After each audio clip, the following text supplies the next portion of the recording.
Here we have a System 11 nothing MPU.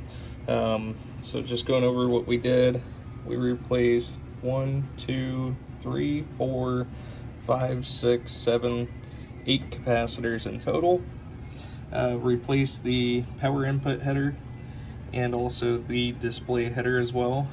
As conformal coated the bare copper traces that we sanded down to due to some corrosion.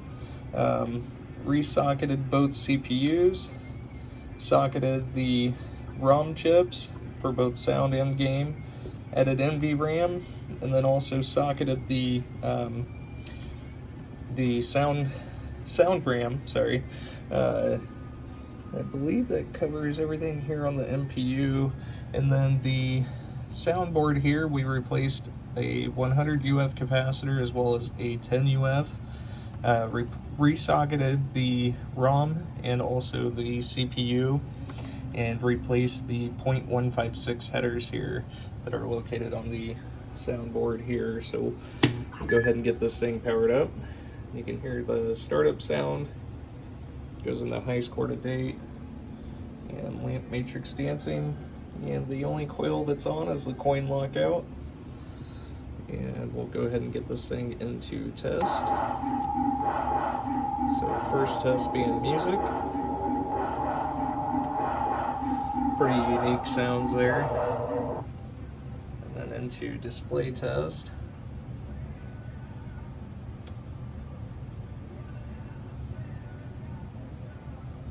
I've never seen one of these games out on location, so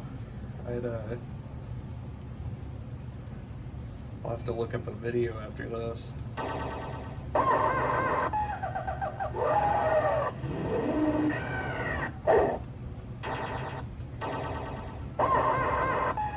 There's all the sounds.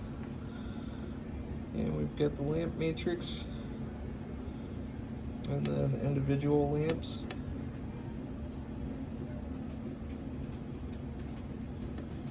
And those are all working.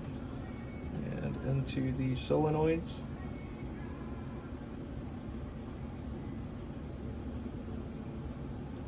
And the System 11s did not multiplex the coils here with the first round of System 11 nothings.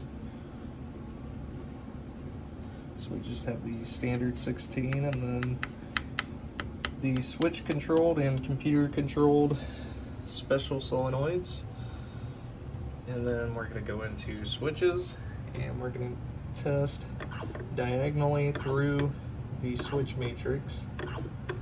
And the last switch in Grand Lizard being switch 48 there. So as you can see, everything is 100% working. And I've got this set up to free play, which is adjustment 23. So there you are. Thank you so much for sending it.